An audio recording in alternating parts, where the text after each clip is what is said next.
Pra gente não esquecer, né? Oi, É, Edicé, tudo bem? eu Seja sou fã. bem-vinda.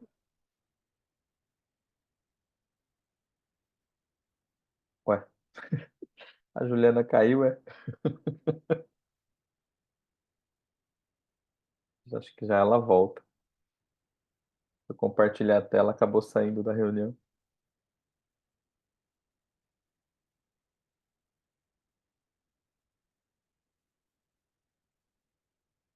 Voltou. Gente, perdão, eu fui botar em compartilhar e sair da reunião. É, eu falei, acho que ela apertou o botão errado, saiu da reunião. Exatamente, apertei o botão errado. Juliana sendo Juliana. Cris, só libera para mim o compartilhamento que agora eu perdi de novo ele, por Ah, é, eu favor. tenho que colocar você como anfitriã de novo, peraí. Então, a sala é toda sua. Veja se está dando tudo certo. Não, tá tudo tranquilo, só deixa eu.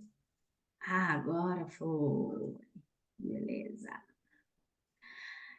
Gente, então, iniciando aqui, muito boa noite.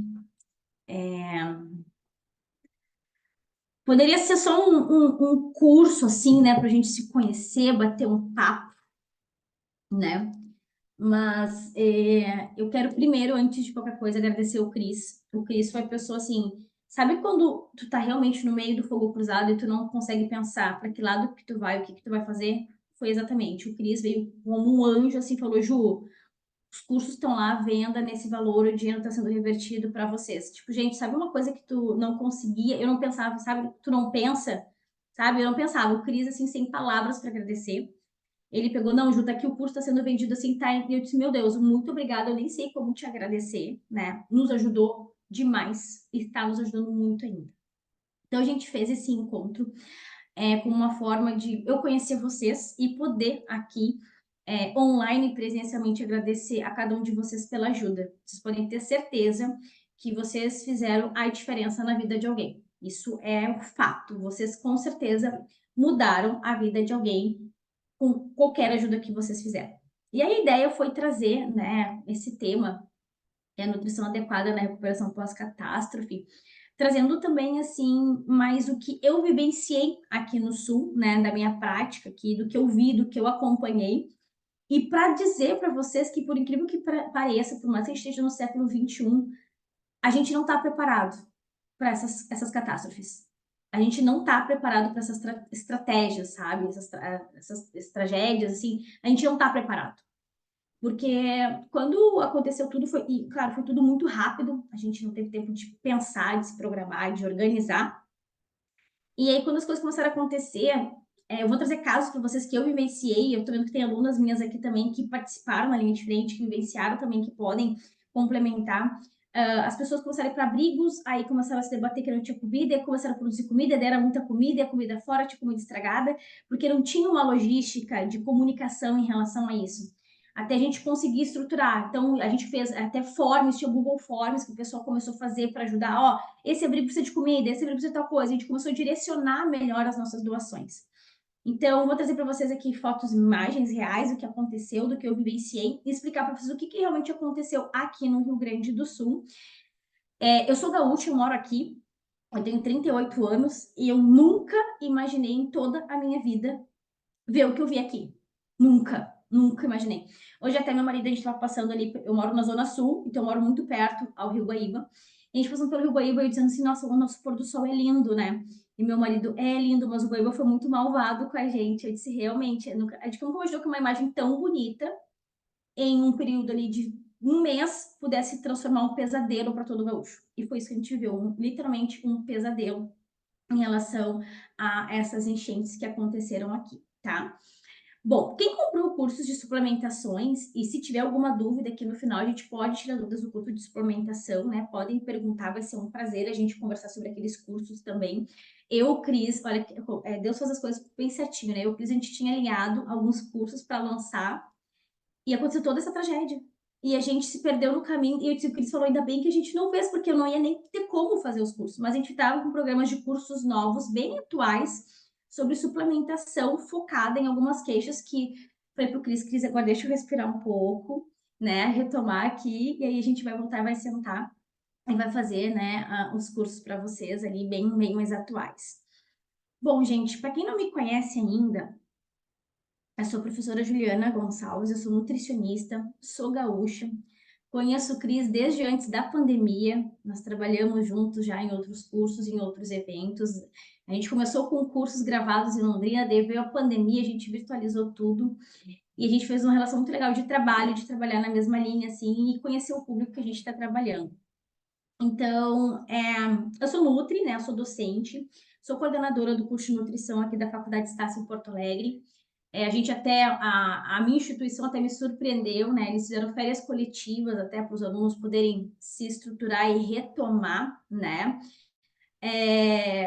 Com essa parte. E aí a gente vai retomar agora. E eu sou coordenadora de pós-graduação, né? Então eu sou uma apaixonada por essa parte de suplementação magistral, né? Amo trabalhar prescrição magistral e não vejo que não é só na área da nutrição. Tem várias outras áreas também que gostam de trabalhar muito essa parte de prescrição magistral e realmente hoje é um diferencial o profissional que sabe fazer uma prescrição magistral bem elaborada que dá uma diferença no seu atendimento clínico. Não só nutricionista, o fisioterapeuta, o biomédico, o esteticista, qualquer profissional que pode habilitado a trabalhar prescrição, tem um diferencial no seu consultório, né? Saber entender a dor do seu paciente e saber direcionar o seu tratamento. Muito bem, deixa eu explicar para vocês um pouquinho sobre o Rio Grande do Sul, tá? Então, o Rio Grande do Sul, hoje, ele tem 497 municípios, tá? A gente tem aproximadamente 5,4% da população brasileira e é o sexto país mais populoso que nós temos aqui no Brasil, tá? O Rio Grande do Sul, ele é conhecido, né, por ser um estado que fica mais na região sul, então a gente fica bem na divisa com Uruguai, Argentina, e a gente tem a característica de ser um estado que tem muito frio, né? E realmente, a gente tem dois extremos aqui no Rio Grande do Sul. Ou é muito frio, ou é muito calor. Todo mundo acha que isso aqui só frio. Não, gente, a gente vai ter frio ali de 2, 3 graus menos até, e um verão de 40 graus. Ontem, por exemplo, pra vocês terem uma ideia, fez 28 graus em junho, que para nós é inverno, tá? E nós já estamos com alerta novamente que começa a chover do dia 15 ao dia 18. Já estamos com alerta novamente de chuva, inclusive a Defesa Civil já trouxe que alguns bairros de alguns dos municípios que foram atingidos, as pessoas já devem sair de suas casas agora e se prepararem, que é o caso do município, você ouviu falar muito de Eldorado do Sul e Canoas. Eldorado do Sul praticamente não existe mais, e Canoas foi um lado ali, que onde rompeu um dique, né, que deu toda essa tragédia. Foi a primeira vez que ocorreu uma enchente no Rio Grande do Sul? Não. Nós tínhamos essa enchente histórica de 1941, que foi a maior enchente já registrada aqui em Porto Alegre, né? Obviamente a de 2024 superou, mas aqui, esse aqui é o nosso mercado público, para quem não conhece, tá? É o mercado público de Porto Alegre que fica bem no centro. Nessa enchente, a gente teve uma chuva de 22 dias, no meses de abril e maio. E foi muita coincidência que essa enchente ocorreu bem próximo à data da nossa enchente que nós tivemos aqui esse ano, tá? Aqui nessa enchente, o rio Guaíba, ele chegou à cota de 4,76, tá? Na nossa enchente deste ano, nós chegamos a 5,30 metros, tá?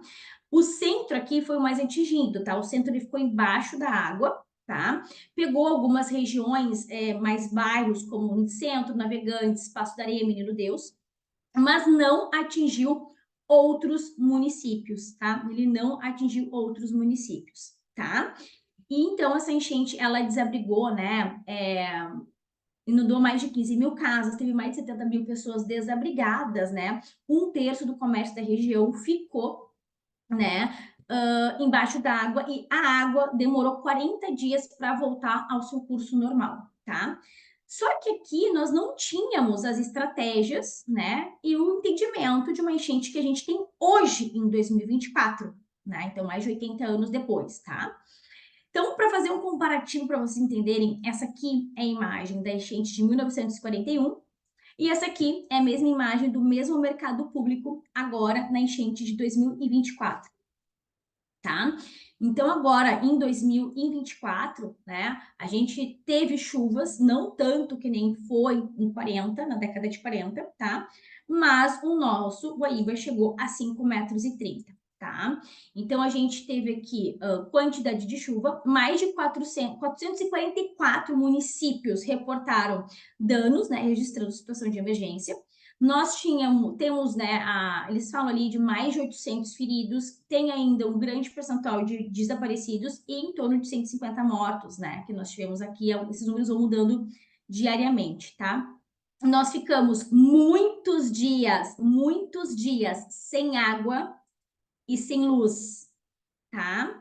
Infelizmente, como todo bom brasileiro, quando a gente achava água para comprar, eles botavam os valores de água absurdamente caros. Inclusive, até eu postei no meu Instagram de um desabafo que eu gastei mais de R$ 200 para comprar 6 garrafas de água de 2 litros que eu precisava levar para um abrigo para fazer mamadeira para as crianças, que nós tínhamos fórmulas, mas nós não tínhamos água da torneira, água em lugar nenhum, e a gente precisava alimentar aquelas crianças que só choravam. Então, assim, botaram um valor absurdo de água. E quando a água retomou, era uma água barrenta, suja, tu não podia nem tomar banho, que o cheiro era insuportável, tá? Então, é isso que a gente encontrou aqui, tá?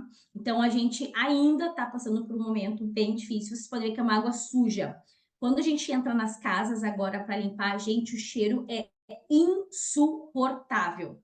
É um lodo, vocês não têm noção, a gente pega um lava-jato e passa na parede, é um lodo, tu passa a mão, eu não sei explicar o que que é uma água muito suja, é um lodo e é muito difícil de conseguir tirar, tá? Mas, Ju, teve a enchente de 40, vocês já sabiam que o Rio Guaíba podia subir, e não foi feito nada para prevenção disso tudo? Foi feito sim. Na década de 70, eles fizeram o que vocês ouviram falar muito do famoso Muro Mauá. O que é o Muro da Mauá, o Cais Mauá? Foi um muro que eles fizeram para a contenção do Guaíba. Então, aqui eu tenho duas imagens para mostrar para vocês. Aqui é o centro de Porto Alegre, aqui é o Cais Mauá, aqui está o Rio Guaíba, e aqui é o muro de contenção que eles fizeram. Ó, fizeram toda essa extensão desse muro aqui, com a ideia do Guaíba não avançar para o centro da cidade. Vocês estão vendo que tem carro passando, tem uma parada de ônibus, e aqui já tem lojas, apartamentos, tem até um hotel aqui que tem uma vista linda para o Guaíba. Na chuva que nós tivemos em setembro de 2023, o muro do Cais Mauá deu super conta. Deu conta, a água não passou. Mas olha essa imagem agora aqui de 2024. O muro não deu conta. As casas de bomba não deram conta. Vocês podem ver que é tudo uma coisa só. A água tomou conta de toda a cidade, tá? Então, o muro que foi feito para isso, ele não deu conta. E, inclusive, teve o ano passado, o ano retrasado, o governador do estado queria tirar, né, o muro Mauá, porque ele atrapalhava a visão da cidade. Gente, se a gente não tivesse esse muro agora, a nossa tragédia teria sido muito pior, tá? Então, foi isso que aconteceu aqui. E aí eu trago essa imagem para vocês terem uma ideia, Ju, 5,30 m, 30 metros que um rio subiu lá no Taquari. As pessoas não conseguem ter ideia. Então eu trago essa imagem porque todo mundo sabe o tamanho que tem uma van, né? As vans são todas padrões e a van é enorme. Essa imagem acho que representa bem para vocês terem uma ideia da quantidade e do volume de água que subiu, que aqui, ó, uma metade de uma van praticamente ficou embaixo d'água, tá? Estradas a gente perdeu, muitas estradas, por exemplo, aqui na cidade de Porto Alegre, a gente não conseguia sair, tiveram que fazer um trajeto humanitário para poder passagem de carro, porque não tinha como sair realmente. Só vocês verem a imagem do nosso aeroporto. Eu poderia ficar horas falando aqui para vocês, trazendo fotos de como é que foi a tragédia, e mesmo assim, vocês não conseguiriam ter, porque assim, sabe o que é engraçado? Tu vê foto na internet, tu vê vídeo, tu vê que é uma tragédia, mas tu ir presencialmente nos lugares, que nem eu fui em alguns lugares, e tu vê a quantidade de água, é absurdo, gente. A minha casa, eu moro perto do Guaíba, tá? E aqui estourou diques, arroz, encheu. No dia que a minha rua encheu, a minha rua foi 1,5 m de água. 1,5 m. Na minha casa, graças a Deus, não entrou nada. O meu pátio não entrou uma gota. Mas a minha rua tinha 1,5 m de água. Gente, é desesperador vocês verem aquela água. Era uma força, parecia um rio passando na frente da minha casa.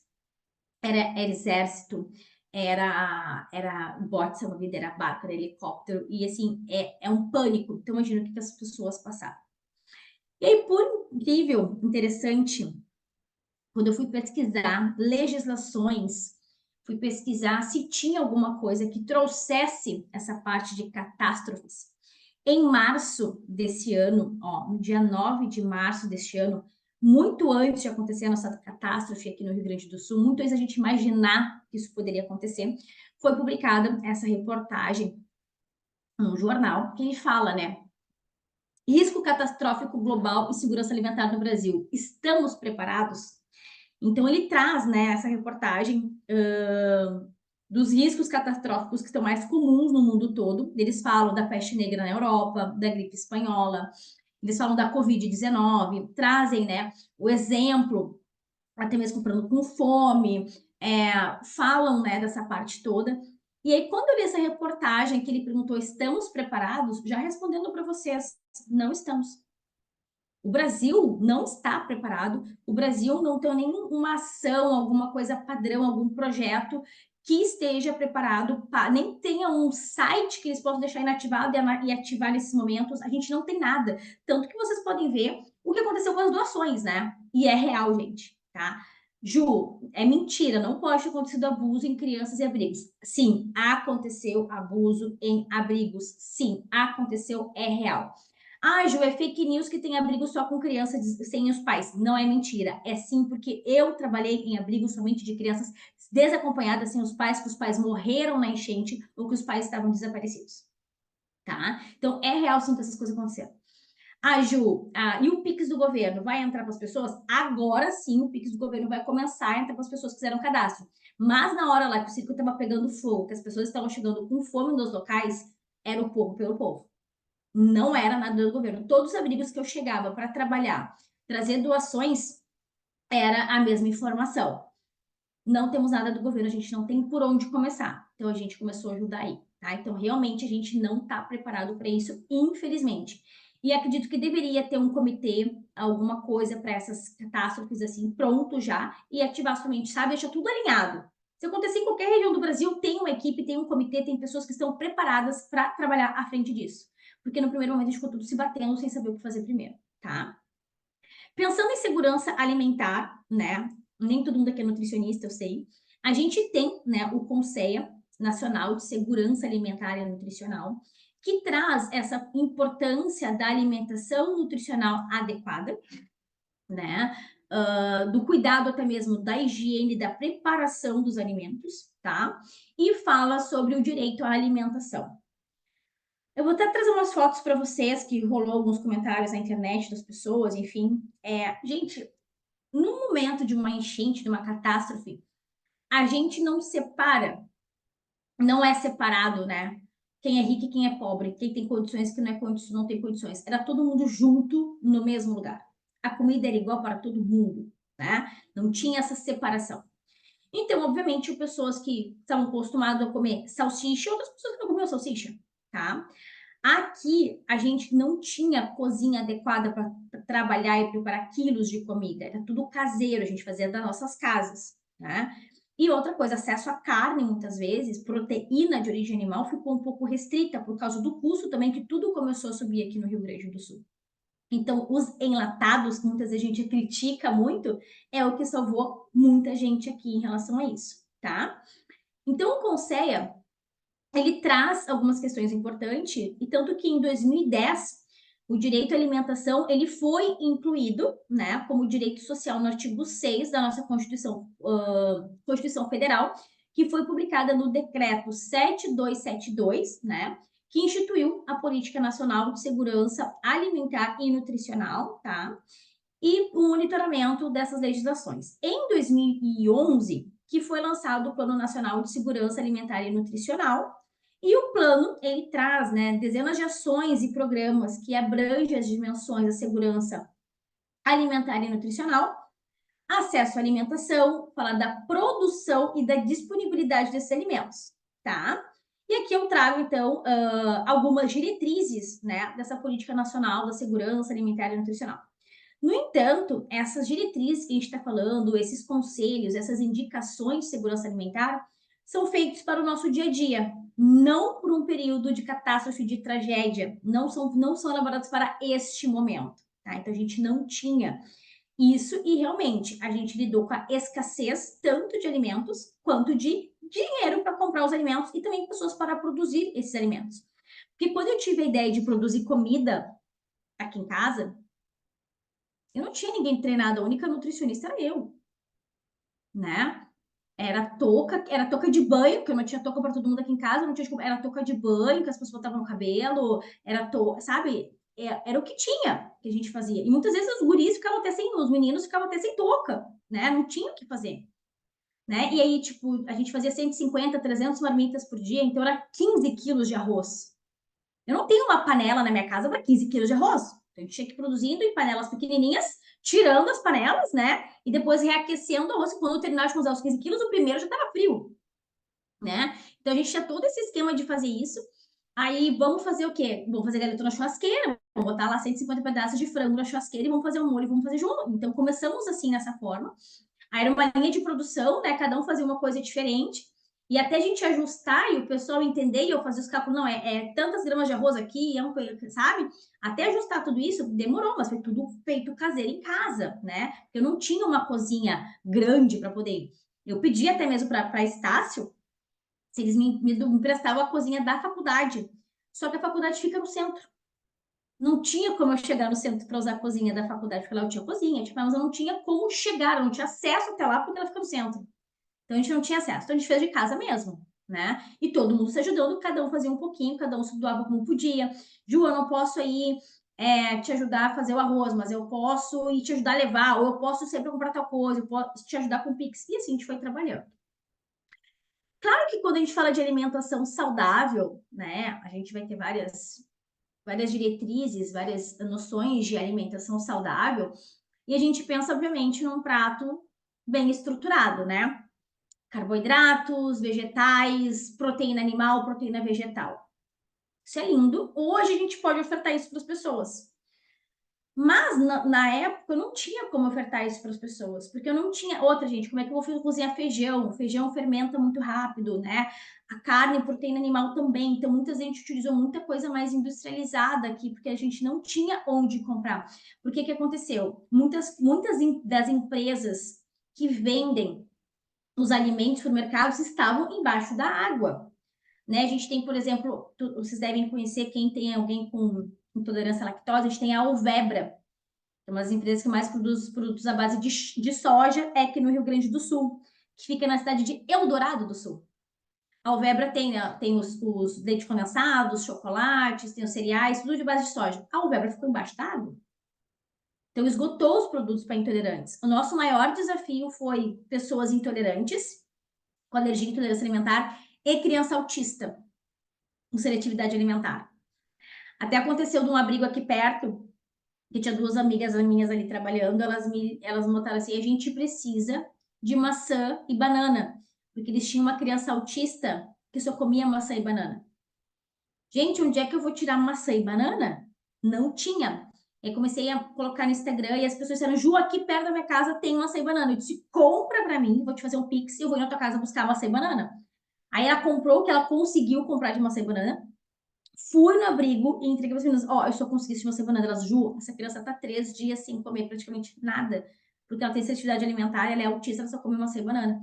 Eu disse, graças a Deus a gente vai conseguir pelo menos melhorar a alimentação de uma criança, né? Então isso aconteceu muito aqui. Então esse prato estruturado, gente, não foi o que aconteceu, tá? A gente começou a lidar ali com uma situação de urgência e era o que a gente tinha, era o que a gente conseguia, tá? E aí, quando eu fui pesquisar, né, estratégia, se tinha alguma diretriz, se algum país tinha, né, alguma coisa relacionada a essas comidas, eu não sei se vocês conhecem, eu nunca tinha escutado falar. Aqui no Brasil não tem para vender, mas nos Estados Unidos a gente acha as comidas para o fim do mundo. Não sei se vocês já tinham escutado falar sobre isso, tá? Fui pesquisar mais a fundo sobre isso. E são comidas que podem ter uma boa durabilidade industrializadas, que as pessoas podem comprar kits completos com várias refeições, com vários tipos diferentes, e se alimentarem caso dê uma catástrofe, alguma coisa, algum ciclone, alguma enchente, que as pessoas não tenham comida, eles chamam de comida para o fim do mundo, tá? Então, são esses pacotes, assim, de alimentos, tá? E geralmente, eles podem ser vendidos em pó, tá? Ou dentro de baldes, tá? E olha que interessante, eles podem, supostamente, durarem até 30 anos. Eles têm 30 anos de validade. E de acordo com o fornecedor, ele não altera sabor e nem a qualidade da alimentação, tá? Eles são vendidos pela internet, tá? Lá nos Estados Unidos, né, eles encontram, em alguns mercados, prateleiras já se encontram. Eles variam muito, né, de valor, eles podem chegar até R$ 500, tá? Dependendo da quantidade de refeições que cada balde tem. Então, cada um desses balde, ele vai te trazer refeições para 3 meses, refeições para 3 semanas, refeições para não sei quantos dias. E eles vão trazendo ali o que oferece, né? Normalmente é café da manhã, almoço, um lanche da tarde e um jantar que eles trazem, então, nessas comidas, tá?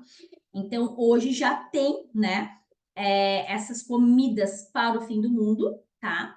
Que são conhecidas e comercializadas justamente para as pessoas que têm medo de catástrofe, né? Questão de alimentação já existe. Claro que aqui no Brasil não é comercializado, né, gente? Vamos pensar.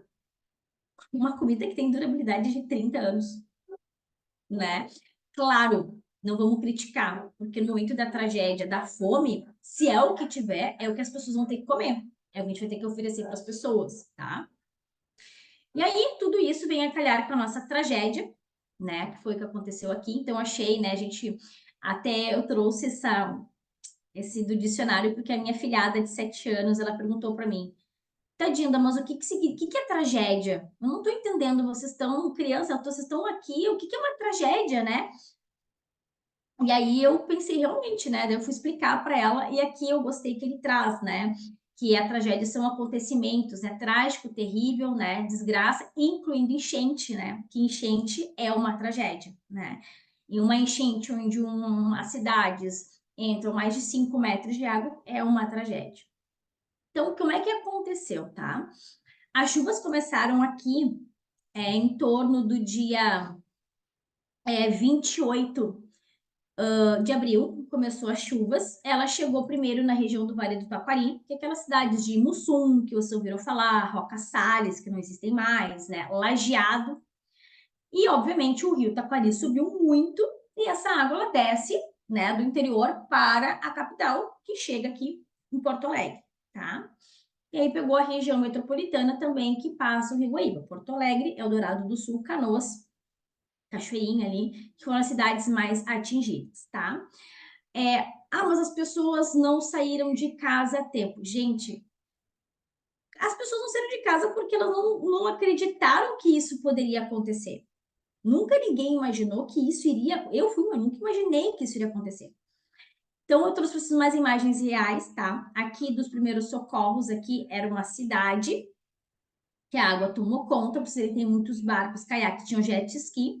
E aqui algumas pessoas onde literalmente a água chegou no telhado. As pessoas não tinham mais para onde ir. Elas começaram a se abrigar nos telhados das casas.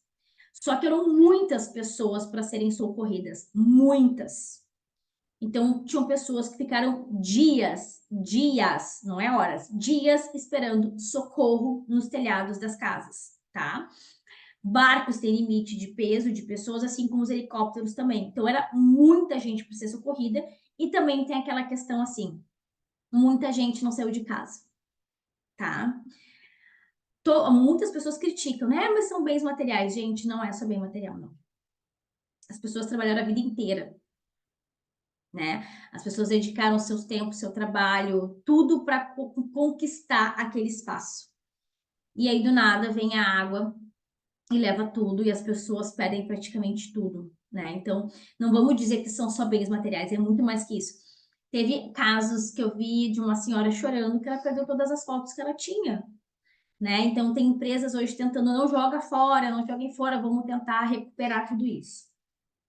E aí teve um caso que eu peguei num abrigo de um menininho, ele ficou 3 dias com a família em cima de um telhado, esperando socorro. Quando o socorro chegou, foi aquela função que eu falei para vocês das marmitas.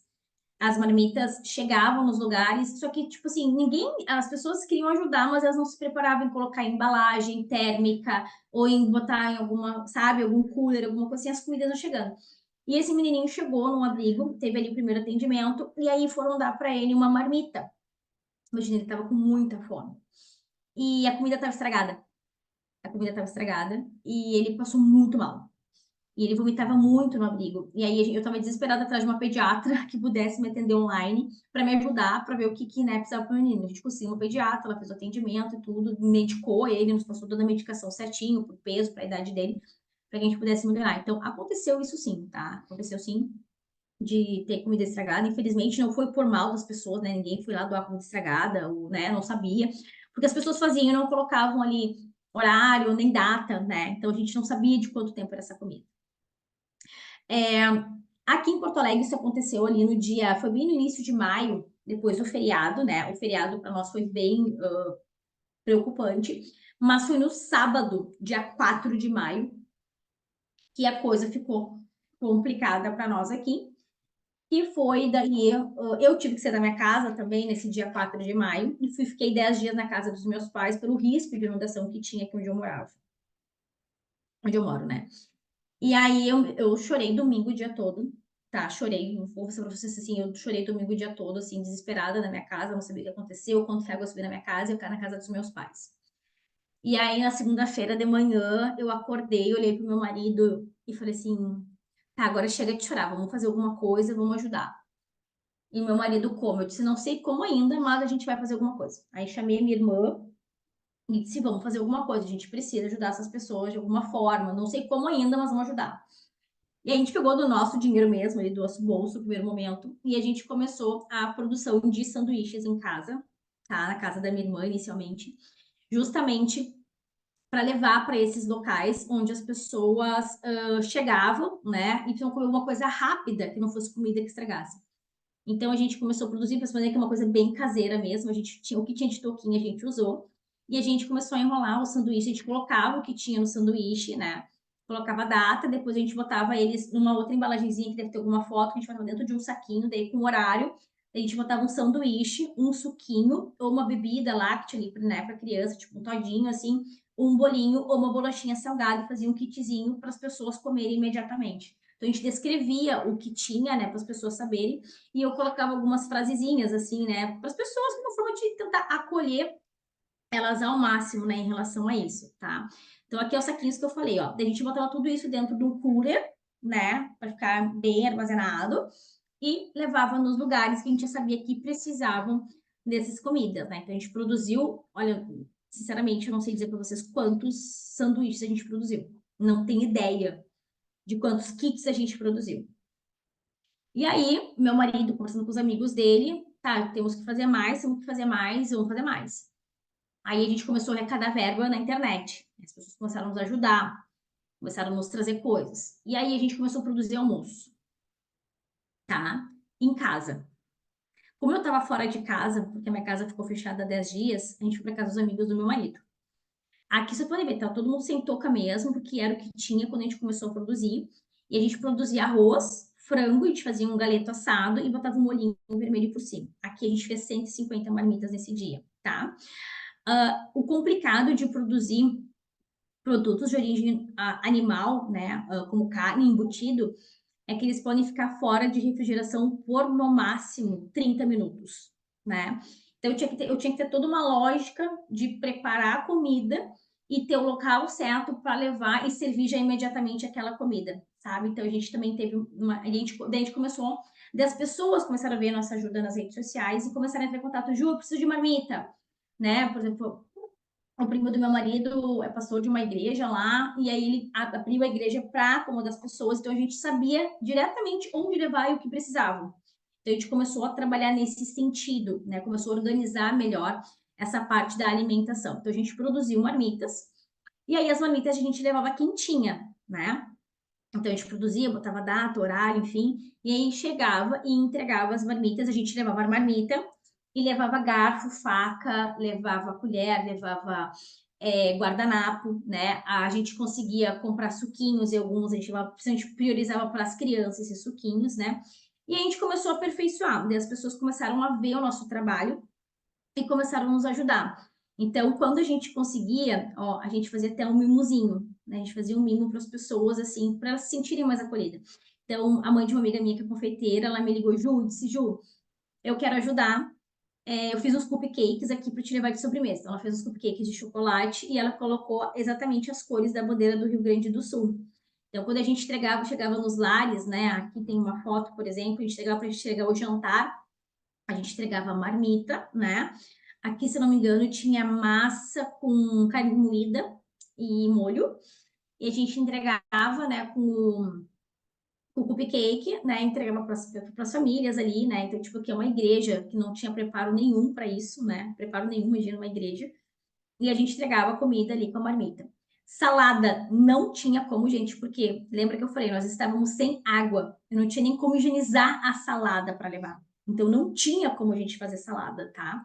Então realmente foi o que dava, como dava e que a gente foi fazendo essas coisas, tá?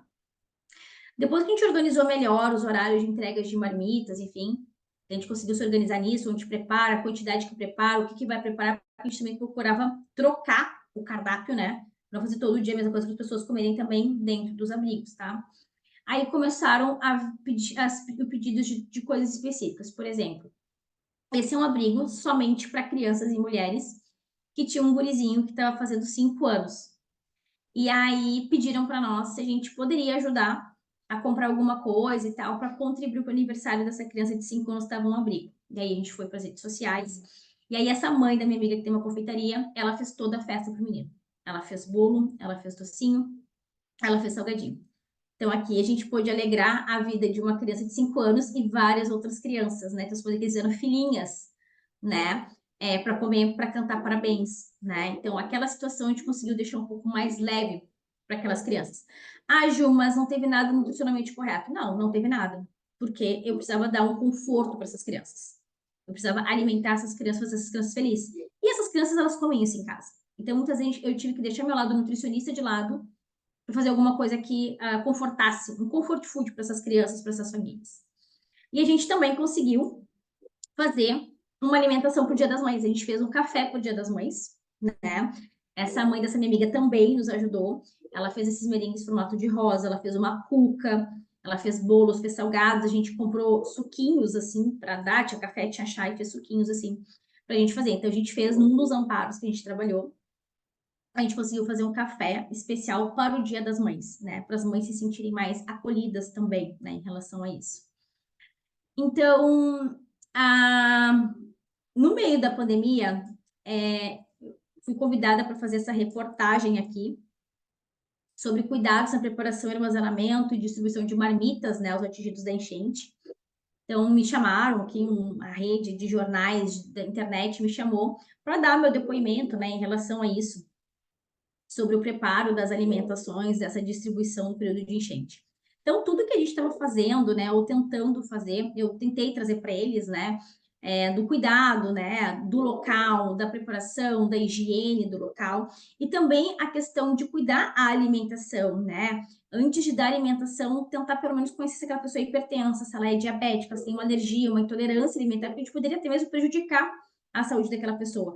Claro que na hora do corre ali, do desespero, a gente não pensa nisso, mas é uma coisa que a gente tem que pensar, né? É uma criança diabética, é uma pessoa diabética, então peraí, vamos preparar refeições. Então a gente também tinha que pensar em preparar refeições para que todos fossem acolhidos, né? Para que todos pudessem trabalhar em relação a isso. Então a gente começou a direcionar isso um pouco melhor também, tá? Então, assim, trazendo o passo a passo do que eu trouxe na reportagem, que era o que a gente estava fazendo, né, também em casa. Primeiro de tudo, a parte da higienização do local. Opa, desculpa.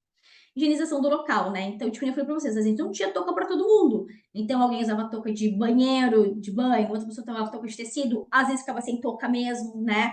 Mas a importância da higienização do local ali, onde a gente preparou as marmitas, né? Higienização das mãos, muito importante ali. E a gente começou a dividir os preparos, né? Todas essas fotos que eu vou trazer agora são fotos reais, tá? Então, por exemplo, lanche rápido. Eu não tenho bandeja em casa pote para guardar 150 pães, né? Então era bancada bem higienizada com álcool ali, a gente higienizava bem a bancada com água e sabão e deixava em cima da bancada os sanduíches e depois a gente ia embalando sanduíche por sanduíche, né? A gente fazia isso de mais diferentes formas. A gente ia fazer com requeijão, a gente fazia com margarina, a gente fazia é, com queijo, com presunto. Alguns a gente não colocava nada, daí a gente botava, né? Tipo assim, sem sódio, margarina sem sal, né? Então, a gente tentava separar ali mais ou menos alguma coisa. Fizemos cachorro quente também. Ah, mas salsicha embutida é ruim. Ok, salsicha embutida é ruim. Mas era o que a gente conseguia comprar. Era o que a gente conseguia levar, né? E que nem eu falei, a gente não tá dando um pão, um cachorro quente para uma pessoa que nunca comeu. A gente levou para as pessoas que realmente podiam comer, tá? Para vocês terem uma ideia, teve um abrigo que a gente foi que estavam distribuindo esse kitzinho que eu falei para vocês, que vinha o para crianças a gente fazia com bolinho, um bolinho esses balduca, na Maria mesmo, sabe? E um todinho ou suquinho. E aí foram estavam distribuindo para as crianças, porque as crianças realmente são as que menos entendem o que está acontecendo. E aí quando foi entregar para o menino, a mãe não deixou o menino pegar. E aí foi questionado, né? Por que, que a mãe não deixou o menino pegar, pensando assim, ah, de repente ele tem uma alergia, uma intolerância, não pode aquele leite, a gente vai comprar sem lactose para ele. Eu, inocente, pensei desta forma, né? De repente não vamos dar, né, para essa criança. Eu tenho alguma doença e tal, fomos questionar. E a mãe disse que ele não ia comer porque ele não tinha em casa. Então ele não ia comer o que ele não estava acostumado. Que a gente estava, como é que é a palavra? Mimando demais ele, dando para ele coisas que ele não tinha em casa, que depois, quando ele voltasse para casa, ele ia querer e ela não tinha como comprar. Vocês têm noção como isso dói, gente? Tu escutar isso, tipo assim, tu quer dar um mimo para uma criança que tá num abrigo, que foi o mesmo menininho que no primeiro dia que eu fui lá levar o café da tarde, o lanche da tarde, eu fui levar o menininho me olhou e falou assim: Tia, tu me chamou? Eu não posso com criança, tá? Eu criança me acaba. Ele, tia, tu me chamou? E eu disse não. E ele já vem me puxando pela mão. Tia, porque meu nome é Valentim, porque tu sabia que a água tomou conta da minha casa, a água levou tudo que eu tinha, tia. E olha aqui, tia, não tem brinquedo para brincar. Eu queria tanto um carrinho. Gente, isso me doeu na alma. Eu saí de lá chorando, destruída. E onde é que eu ia comprar carrinho aquela hora da noite? Tá tudo fechado, tudo um caos. Eu comecei a ligar para os amigos do meu marido que tinham um filho. Eu disse, gente, pelo amor de Deus, alguém me consegue um carrinho. Pode ser qualquer carrinho. Eu preciso levar a janta mais tarde, eu preciso levar um carrinho para aquela criança. Gente, foi tão legal, porque assim, ó, eu ganhei sacolas de brinquedo. Então eu não ajudei uma criança, eu ajudei várias crianças naquele abrigo. Daí todo mundo começou a me dar. A Jordana, minha filhada, já pegou boneca, já pegou assim. Então a gente juntou um monte de brinquedo. E aí até acho que não tá a foto aqui. E aí eu entreguei o carrinho para ele. E eu entreguei na mão dele, Valetinha, a tia te trouxe 2 carrinhos para você brincar, mas você pode dividir com os outros amiguinhos, tá? O carrinho e os seus brinquedos. Ele chorava, né? E eu queria chorar junto. E aí o meu marido dizia assim para mim: não, a gente não vai mais em abrigo que tem criança, porque eu queria levar todas as crianças, queria trazer todas para minha casa. Teve um caso também que chegou para nós de uma bebezinha, 15 dias, se eu não me engano. Inicialmente, ela tinha sido socorrida, né? E foi para um abrigo sem os pais. Não sabiam o paradeiro dos pais da criança. Imagina uma criança de 15 dias. Não sabia se nem o nome da criança, né? E aí nos pediram ajuda para fralda, leite, para tudo. A gente começou desesperadamente a querer ajudar a criança, pegar roupa, fralda, RN, pega fórmula, pega tudo para ajudar. E aí eu já disse pra minha irmã, eu disse, eu quero adotar essa criança, quero ela para mim, vamos trazer ela para minha casa, que essa criança é minha, vai ser minha essa criança, eu quero ela para mim, vou criar ela, vou adotar ela. E a minha irmã, mana, não é assim que funciona, né? Ela vai ter que ir para um abrigo, realmente registrar, ver se acham os pais, depois abre adoção, não é tão simples assim, né? Eu digo, mas gente, quantas crianças estão nesse abrigo sem os pais, que eles poderiam pelo menos... Como é que tu deixar uma bebê de 15 dias no abrigo, né? E aconteceu muito isso, né? Coisas que a gente falou que realmente na mídia não apareceu. E aí a gente começou a fazer todo esse trabalho. Então aqui a gente fazia lanches rápidos, né? Claro que fazer um bolo, uma bolacha, um pouco margarina, são opções que não precisavam muito armazenamento em geladeira, então a gente podia produzir de um dia para o outro, né? Também isso facilitava muito para nós. Agora, outras coisas que tinham mais dependência de geladeira, a gente fazia mais ou menos no dia. Na produção de marmitas, né? A gente fazia isso aqui também, é uma imagem real. Essa aqui é a Sandra, uma amiga nossa, que fazia os cupcakes para nós dar de sobremesa, tá? Então a gente começava a identificar, né? O horário, o dia que a preparação foi feita, né? Nas embalagens ali de isopor, a gente colocava com durex, um garfo, uma faca, um guardanapo, e os bolinhos iam junto, né? Os bolinhos a gente botava em caixas grandes e depois entregava junto, tá? Então a gente sempre tinha esse cuidado para não contaminar a comida, para não, né, ter nenhum tipo de contaminação, porque as pessoas vão comer e vão passar mal, né? Então a gente sempre tentava identificar ao máximo, tá? Então, as marmitas, né? Essas aqui foram marmitas que a gente começou a produzir no início, que era mais fácil realmente do que fazer carne, alguma coisa assim, picar carne, alguma coisa assim. A gente pensou em fazer sopão também. Mas aí era ter que descascar muita coisa para fazer sopão, não dava também, porque era grande quantidade. Então a gente começou a fazer as coisas mais básicas, né? Então, gente, sempre o nosso carboidrato ou era arroz ou era massa, né? Então a gente sempre fazia arroz. Proteína, a gente colocava sempre frango, salada e fruta, a gente não conseguia botar na maioria das vezes, então sempre nem feijão a gente não colocava, né? Questão de fermentação rápida, feijão, lentilha, grão de bico, enfim. Então sempre a gente botava assim uma boa quantidade de arroz, sobre 100 gramas de arroz, 100 gramas de massa para alimentar bem essas pessoas e um pedaço de carne, tá? O que nos ajudou muito foi os enlatados depois, tá? Milho, ervilha, atum, sardinha enlatada também foi bastante utilizado depois, até como eu falei para vocês, o custo e alguns alimentos a gente começou a não achar nesse primeiro momento. A conservação, então a gente fazia aquela conservação, né?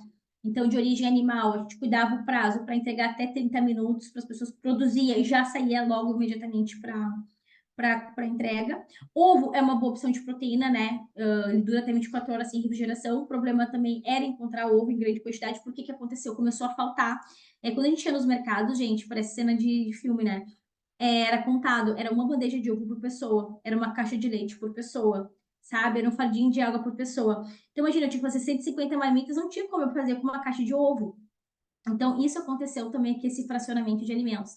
Então, a gente fazia assim, ó, era papel alumínio, né, que todas as informações de data, horário, o que, que tinha, vinha o suquinho, a bolachinha, e aqui a gente colocava dentro de um cooler, tá? E a gente pode trazer essa parte dos enlatados, né? A gente critica muito os enlatados, as contaminações, alumínio, enfim, mas os enlatados nos ajudaram bastante nesse primeiro momento, tá? Os enlatados foi o que nos, principalmente proteína vegetal, né?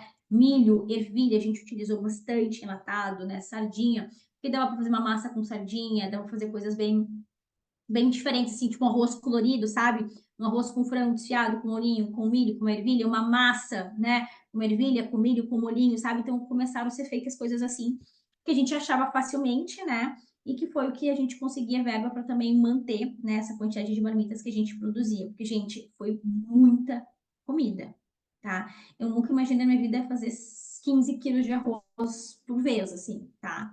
Foi muita comida. E a gente saía para distribuição, tá? Eu vou trazer umas coisas bem, uns tópicos bem engraçados para vocês assim. Eu postei essa foto aqui e eu fui muito criticada no Instagram, né? Que absurdo. Tu tá dando uma bolachinha recheada para uma criança. Tu não é nutricionista. Tu tá dando doce para uma criança. Gente, essas crianças estão em abrigos. Elas estão fora da casa delas. Elas comem isso na casa delas. É um conforto que a gente dá para essas crianças. E tem uma coisa nessa imagem aqui que ninguém prestou atenção e que ninguém chamou atenção. Não sei se vocês conseguem observar. Essa criança está descalça no frio. Ninguém se preocupou em dizer assim, Ju, vou comprar um tênisinho, um chinelinho para ela. Não, ninguém se preocupou com isso, tá? Então, uma criança de 3 anos, num abrigo, sem calçado, porque não tinha do número dela. Então, as pessoas, em vez de se preocupar em ajudar, é muito mais fácil criticar do que ajudar. Ju, ninguém disse assim, Ju, vou te mandar um Pix ou compra aí que eu depois eu te dou, compra um tênisinho pro tamanho dela. Não, era isso que a gente encontrava. Tem alunos meus que perderam tudo. Que eu tentei ajudar muitas pessoas. Teve uma menina que ela tá em abrigo ainda. Ela perdeu a casa dela, porque a casa dela é de madeira. A casa dela, a madeira inchou todinha. Ela não tem mais casa. Porque o assoalho cedeu e as paredes caíram com a água. Literalmente, ela só tem o terreno. A casa dela não existe mais. E ela também foi para um abrigo e os pais foram para outro abrigo. Eles ainda moram em abrigo porque eles não têm mais casa. E eu disse para ela, o que que tu tá precisando? Ela disse, eu não tenho nada. Estou com a roupa do corpo, com o meu celular, eu não tenho nada. Aqui no abrigo me deram só uma roupa, um moletom, uma calça. E eu peguei dinheiro da Veracruz no Pix pra ela e disse, esse dinheiro te ajuda, me ajuda. Depois ela me mandou um áudio lindo. Ela disse, Ju, eu não sei como te agradecer porque agora eu tô usando calcinha, que eu não tinha calcinha, e eu tô de chinelo, porque não me deram isso no abrigo. Gente, uma coisa básica, uma calcinha, as pessoas não tinham. Um chinelo as pessoas não tinham. E aí começou as campanhas da compra de absorvente, calcinha e sutiã. E aí eu e minha irmã começamos a fazer isso. A gente começou a comprar produtos de higiene e também montar kits de produtos de higiene para homens e para as mulheres. Então, das mulheres, a gente comprava shampoo de litro, colocava em potinhos pequenininhos, né? comprava aqueles potinhos tipo de testinha, colocava shampoo, condicionador, um sabonete, um desodorante, pasta de dente, escova de dente, um pente para as mulheres. A gente colocava um absorvente e a gente colocava aquelas chiquinhas para prender cabelo. E para homem a gente botava uma Gillette para barba, desodorante, sabonete, escova de dente, pasta de dente. E para criança a gente comprava pasta de dente para criança, sabonete para criança, sabe? Então a gente começou a fazer esses kits de higiene, porque a gente não pensou nisso também, né? Daí, quando a gente começou a ver isso nos abrigos, a gente começou a preparar isso também. Então, aqui, por exemplo, quando eu dou um chocolate para uma criança, ou dou uma bolachinha para uma criança, a gente está falando do comfort food, né? Que virou uma tendência na alimentação nos últimos anos, né? Que são aqueles alimentos que agregam conforto e prazer, né? Não quer dizer que eles sejam nutricionalmente saudáveis, tá? Eles vão ter uma série de ingredientes, muitas vezes, ali que não são saudáveis, mas ele é um conforto, né? Vai dar uma sensação de prazer para aquela criança que está no abrigo, aquela criança que viu a casa dela ser levada, aquela criança que perdeu absolutamente tudo. Isso vai dar um conforto para ela. E aí agora a gente está na fase que as pessoas começaram a retornar para suas casas. Só que além das pessoas retornarem para suas casas, o que aconteceu muito aqui? As pessoas iam para os abrigos, a gente recebia ela nos abrigos, fazia o registro, dava comida, dava roupa ali, enfim, primeiros atendimentos. E aí elas tinham um familiar. Ah, eu tenho, Ju, aqui uma familiar que pode me acolher. E aí a pessoa ia para casa da família. Só que essa pessoa que acolhia já era uma pessoa que já não tinha muitas condições de acolher. E acolhia. E aí a gente começou a ajudar essas pessoas a terem alimentos. E aí tem uma empresa de uma amiga minha que me doou 120 cestas básicas, que foi o que nos ajudou muito nesse momento. Então, a gente pegou as 120 cestas básicas, a gente começou a fazer uma lista de quem precisava, quais famílias precisavam, ou também quais abrigos, porque daí alguns abrigos tinham cozinha, e aí começaram a produzir os alimentos. Então, a gente começou a fazer um levantamento e direcionava para essas famílias ou direcionava para esses abrigos, né, as cestas básicas para ajudar. Então, a gente ajudou muitas pessoas com essas cestas básicas. Aqui eu trouxe umas fotos, claro, não mostrando o rosto das pessoas, mas para vocês verem quando a gente levava as doações, como as pessoas são humildes, tá? Essa família aqui, não sei se vocês conseguem ver aqui, esse é dentro da casa, gente, eles não têm piso, a casa é na terra, a casa é no chão, tá? Uma casa super simples, tem um banheiro, 2 quartos, tipo uma sala e uma cozinha integrada, e devem ter ainda 35 pessoas morando dentro dessa casa. 35 pessoas, sendo 10 crianças. Então, a gente levou 4 cestas básicas, a gente levou 2 caixas de leite, a gente levou tudo que a gente conseguiu coletar aqui, as águas, né? A gente conseguiu roupas, para vocês verem, tipo, as pessoas não têm um tanto de roupão, sabe? Então, a gente conseguiu fazer tudo que a gente conseguiu ali para ajudar essas pessoas, né? Porque as pessoas não tinham de onde tirar. E outra, sabe o que é mais impressionante aqui? As pessoas não perderam só. As pessoas, antigamente, quando dava enchente, as pessoas perdiam alguma coisa nas suas casas, elas tinham seus empregos. Agora as pessoas não têm mais emprego, porque a água, além de levar a casa delas, levou as empresas locais que elas trabalhavam também. Então as pessoas não têm nem mais emprego. Então, tipo assim, vai recomeçar como? Você não tem nem emprego mais. É isso que acontece. E agora a gente está numa segunda fase, que é a fase de higienização, tá? Poderia botar 1000 fotos aqui para vocês do que a gente está encontrando, mas é exatamente esse cenário, tá? Então a gente consegue ver bem nos locais a marca de onde a água chegou. Aqui foi mais, né? E isso é o que a gente encontra hoje. Muito lodo, muita sujeira, tá? O que obviamente aumenta a contaminação, né? A gente tem vários casos de mortes por leptospirose, né? Isso já teve óbitos, né, de leptospirose, já tendo muito bem evidenciados. E a gente encontra isso aqui nas ruas de Porto Alegre. Isso aqui são fotos reais. Porto Alegre tá assim. Não todos os bairros, tá? Alguns bairros, essa quantidade de lixo já foi retirada das ruas, mas ainda a gente encontra muitas ruas com muito entulho, com muito lixo. Isso junta animais, né? Insetos, ratos, baratas e por aí vai, né? E isso contamina ainda mais o nosso solo. E aí tem uma coisa muito importante, né? Que é a questão que entra essa questão da nutrição, que é a questão da água, tá? Essa sujeira que o Guaíba deixou, ele, quando ele baixou, ele levou muita coisa com eles, tá? E teve aqui em Porto Alegre, a URGS, que é a Universidade Federal, ele coletou 92 amostras de águas das enchentes aqui em Porto Alegre, na região metropolitana, onde foi, né, a enchente chegou, e eles consultaram um alto índice de bactérias, né, especialmente leptospirose, Escherichia coli e outros tipos de vírus, né, tem mesmo causadores de hepatite A, hepatite E, né, nessa água, que é a água que a maioria das pessoas usam para beber, tá? Então, é água da torneira que a gente vê essa contaminação. Vocês acham mesmo que as pessoas que já não têm condições, elas vão comprar água mineral para tomar? Não vão, gente. Elas vão tomar água da torneira, tá? Então, o que a gente pode fazer para amenizar isso, tá? O Ministério da Saúde trouxe agora, né, recentemente, dia 21 de maio, falando, né, orientando e não consumir a água, né, porque a nossa água está contaminada, ela não é uma água segura para consumo, nenhuma água que a gente possa utilizar para fazer alimentação, né, lavar os alimentos. Gente, vamos ser bem práticos. As pessoas perderam tudo. Elas não têm casa, elas não têm roupa, elas não têm comida. Elas vão se preocupar em comprar uma água mineral, que está caríssima, não vão. Então, a gente pode amenizar isso. E uma das formas da gente amenizar é ensinar as pessoas a fazer, né, um procedimento de higienização da água, que pelo menos reduz um pouco desse risco, né? Então, a gente pode utilizar a própria água sanitária, o próprio hipoclorito de sódio. Só que, claro, a pessoa não vai comprar água sanitária, que é o mais barato que ela vai encontrar no mercado. Então, a gente pode ajudar as pessoas a fazer, né? Para cada litro de água, né? Utilizar 2 gotas de água sanitária, deixar ali por meia hora, né? Tampado, se tiver. E depois ela pode até utilizar um pano de prato ali, né? Para filtrar, enfim, para usar essa água, tá? Então, vamos ser bem práticos em relação a isso aqui. As pessoas, a maioria, não tem condições.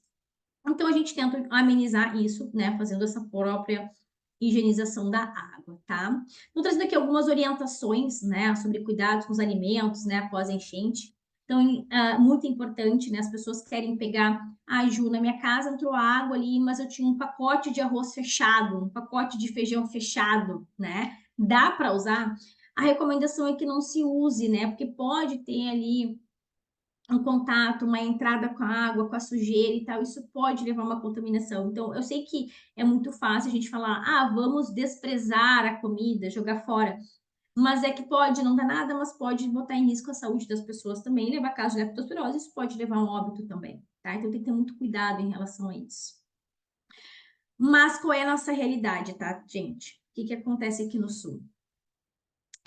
A gente tem, né? A gente diz, não é para consumir alimentos que tenham tido contato com água na enchente ou com a lama, mesmo que estejam embalados. Eles devem ser descartados por risco de contaminação. Roupa, tudo isso. Mas, gente, as pessoas não têm nada. As pessoas estão indo nos lixos pegar as coisas. Isso é uma realidade que a gente vê aqui, principalmente em lugares onde tem muitas lojas no centro de Porto Alegre de alimentação. As pessoas estão pegando roupas no lixo, meias nos lixos e essas comidas fechadas no lixo e estão levando para suas casas, tá? Isso é uma realidade que eu tenho certeza que nenhuma reportagem, nenhuma mídia passou para vocês, mas isso é real, tá? Quando a gente começa a ver muitos entulhos na frente de lojas, assim, de roupas, de comidas, as pessoas estão indo lá e ver o que elas conseguem pegar para elas comerem, para elas lavarem, para elas utilizarem nas suas casas. Como móveis, tudo que a gente vai encontra, as pessoas estão fazendo isso, tá? Então a gente está se preocupando com coisas muitas vezes que não precisa se preocupar, como dar uma bolachinha recheada, um salgadinho para uma criança que já está habituada a comer isso, tá? E isso levou a dois pontos bem importantes, né? Tanto a escassez de alguns alimentos, que já acontece aqui no estado, como também, né, como eu falei lá no início, que o melhor do Brasil é o brasileiro, é o aumento do custo dos alimentos, tá? Vou trazer um exemplo, assim, ridículo, mas é um exemplo real, tá? Nós temos aqui a Coca-Cola, aqui em Porto Alegre, na Zona Norte, na cidade de Porto Alegre, e a Coca-Cola ficou submersa à água, gente. Submersa à água. E já não tem Coca-Cola em Porto Alegre, já não acha. Agora está começando a chegar de outros estados, né? Com um valor bem mais alto. Mas teve um tempo que em Porto Alegre tu não achava Coca-Cola em lugar nenhum, porque não tinha mais. Então tá tendo escassez. Até algumas marcas, tá? Algumas marcas específicas que a gente procura de alguns alimentos já não se acha mais. E alguns, quando a gente acha, é um valor absurdo. Sabe aquela questão que a gente fala de empatia do brasileiro sempre querer se dar bem em cima do outro brasileiro? É isso que a gente está encontrando aqui nesse período, que não era para ser, né? Que era o período que as pessoas se ajudarem. Então, eu trouxe aqui umas imagens reais para vocês terem uma ideia do valor que estão alguns alimentos, tá? Quase R$ 21 o quilo do tomate, R$ 12 o quilo da batata e R$ 54 o quilo do pimentão, tá? Esses são os valores que a gente encontra em alguns locais em relação à alimentação. Mas falando de alimentação, eu acho que o maior desafio que a gente teve aqui foi justamente pessoas com alergias e intolerâncias alimentares. Como eu falei, a escassez dos alimentos, né? E o custo que tem. Então, a gente começou a fazer algumas ações também para crianças com a PLV, né? Pedindo fórmulas, porque também esgotou as fórmulas. Na esquina da minha casa tem uma farmácia São João, eu fiz amizade com as meninas e eu pedia, por isso eu preciso de tais fórmulas, Nestogênio, tarará, tarará. E elas pediam para vir. Aí, quando chegava, elas nem colocavam no balcão, elas guardavam para mim, que assim, Ju, chega e já vai. Você não guarda para mim tantas latas, eu pagava antes, elas guardam para mim, eu já tenho uma criança direcionada que precisa dessa fórmula, né? E aí a gente conseguia trabalhar assim, as meninas, e a farmácia São João foi uma das farmácias que me vendia a preço de custo quase, então todos os descontos, que todo dia eu tava ali, remédio para criança, remédio para pessoa com asma, a gente começou, sabe, a ajudar tudo como podia. Então, acho que alergias, intolerância alimentares foi um grande desafio para nós, né? Pela questão, muitas vezes, de não ter informação, de não saber a alergia daquela criança, daquela pessoa, porque as pessoas não tinham nem documento. E também a gente teve um abrigo aqui específico para crianças autistas, que até eu acho que foi o Marcos Mion que teve nesse abrigo, né? Trazendo algumas coisas específicas para os autistas, pensando na seletividade alimentar que os autistas têm. Então, a gente também conseguiu direcionar para os autistas essas coisas bem pontuais, né? Do que os autistas precisam, a história da banana e da maçã, né? Precisava banana e maçã. Onde é que eu vou tirar? Então, a gente começou a direcionar nesse sentido. Então, acho que os maiores desafios foram esses, né? Crianças ali que a gente não sabia como lidar. E agora, né, trazendo a importância da nutrição, tudo isso, a gente teve, né, no dia 7 de junho, agora semana passada, foi o Dia Mundial da Segurança dos Alimentos, né? E realmente é uma realidade muito importante em todo mundo, né? E o objetivo desse dia, né, proposto pelas as entidades, é justamente inspirar ações para prevenir, detectar, gerenciar riscos, né, de origem alimentar, para contribuir com a segurança maior da alimentação à saúde humana, trazendo tanto questão econômica, agricultura, mercado e desenvolvimento mais sustentável também, tá? Então, essa campanha é organizada, né, pela FAO, pela Organização das Nações Unidas, e pela OMS, né, Organização Mundial da Saúde também. E esse ano eles trouxeram, né, como lema segurança alimentar, uma responsabilidade compartilhada. Então, eles falam muito dessa parte, né, de pessoas no mundo, da fome, da produtividade, que é bastante importante. E quando eu comecei a ler e vi algumas palestras também propostas para o Dia Mundial da Saúde, eu venho e bato com vocês da mesma questão que eu trouxe lá no início. A gente não está preparado para isso. A gente não está preparado para escassez de alimento, a gente não está preparado para catástrofe, a gente não está preparado para tragédia. Isso é uma coisa que o Brasil não tem preparo nenhum, tá? Segurança alimentar não existe nesses momentos porque a gente não tem preparo para isso. E aí, saiu agora, essa semana, recentemente, né?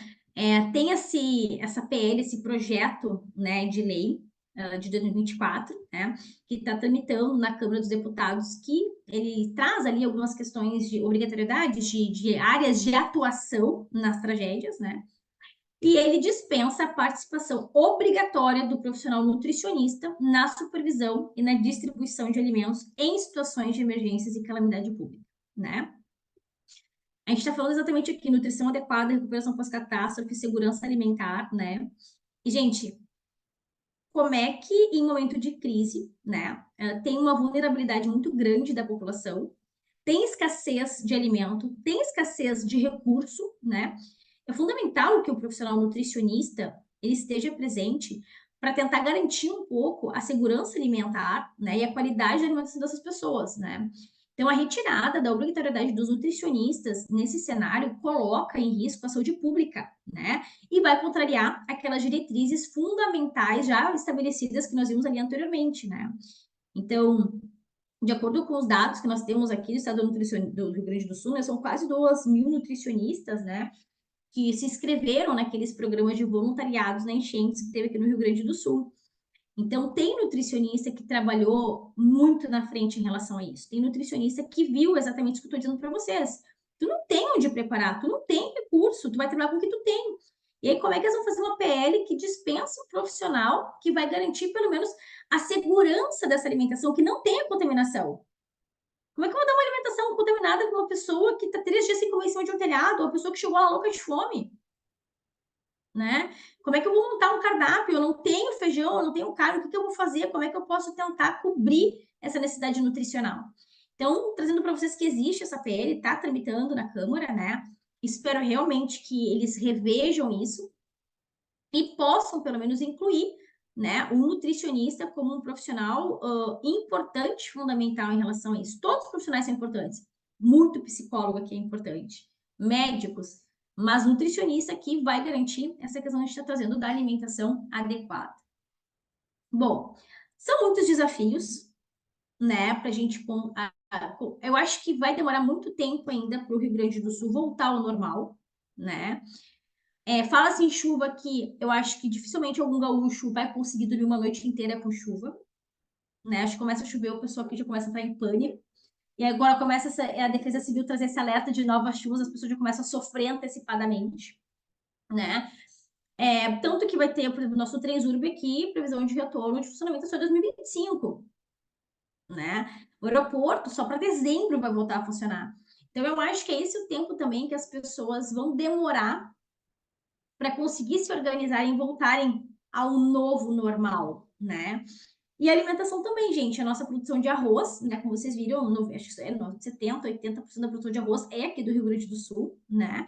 Eles disseram que não tem perigo disso acontecer, mas as principais cidades que são também produtoras de arroz ficarem embaixo da água, né?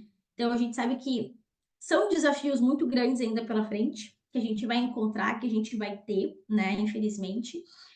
E a gente precisa, pelo menos, tentar amenizar esse sofrimento dessas pessoas, né? Eu sempre brinco nas minhas aulas que a comida, levar comida para uma pessoa é levar, né, amor, né? Levar amor em forma de comida, né? Porque a alimentação, quando a gente fala de alimentação aqui, a gente não está falando somente da alimentação para atender uma questão fisiológica, mas a gente está falando da alimentação também comportamental, emocional, porque a gente come as nossas emoções, né? E é um momento que as pessoas precisam se sentir acolhidas de todas as formas, né? Então, não somente nutrir o seu corpo, mas também nutrir a sua alma, tá? Trazendo aqui mais para vocês algumas imagens mais recentes do que a gente está fazendo, né? Então, comprando produtos de limpeza. Aqui eu e minha mãe, né, com a doação das roupas. Aqui as fraldas e roupinhas para os bebês, as comidas para fazer os lanches. Aqui as nossas fórmulas, né, para os bebês aqui. E, gente, assim, ó, trazer 2 pontos para vocês reais que aconteceram. Quando a gente faz uma doação, a gente tem que doar de coração, sem olhar para quem eu estou doando, né? Eu tenho que pensar que eu estou fazendo bem para alguém. Eu ajudei pessoas que eu nem conheço e que nunca vão saber que eu existo. Mas eu não quero que elas saibam que eu existo, eu quero que elas saibam que o ser humano ainda tem esse lado. Toda doação pode ter sido R$ 1, 50 centavos. Para nós fez a diferença, nos ajudou a comprar alguma coisa. Eu recebi uma doação de uma pessoa e mandou mensagem no meu Instagram, o comprovante da doação. Ela disse assim: eu tô te doando e eu quero depois que tu me mande a notinha do que tu comprou com o valor da minha doação. E me mandou o comprovante de transferência. Era R$ 5. Aí eu mandei para ela várias notinhas, né? Eu disse: olha, teus R$ 5 está dentro de todos esses montantes que a gente doou, né? Te agradeço muito, mas tudo que a gente compra aqui nada é R$ 5. Tudo é muito mais que R$ 5.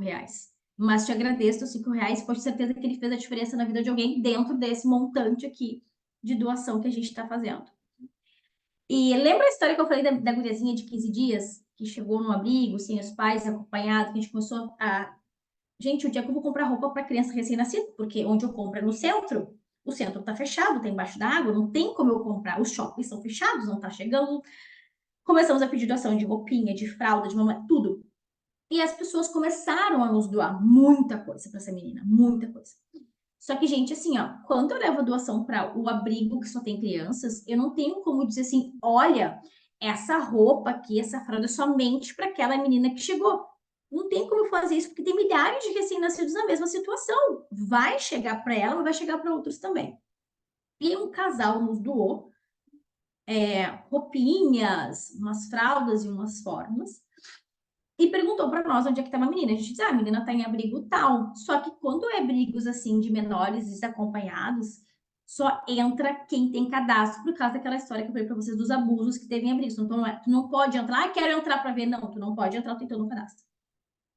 E esse casal foi até o abrigo e pediu para ver a menina e não deixaram eles verem a menina. E aí eles tinham levado outras doações para a gente entregar. Vocês acreditam que eles buscaram, foram lá e pediram todas as doações de volta que eles fizeram de roupinhas de bebê? Então, assim, quando a gente doa, a gente tem que doar de coração, pensando que vai fazer bem a alguém, né? Sem pensar quem vai usar, se aquela roupa vai para aquela criança que eu quero doar. É a pessoa vai, alguém vai usar, alguém vai se beneficiar, alguém vai ser feliz com aquela doação. Então, quando a gente doa, independente do valor, que nem eu falei, gente, não é doar somente com questão financeira.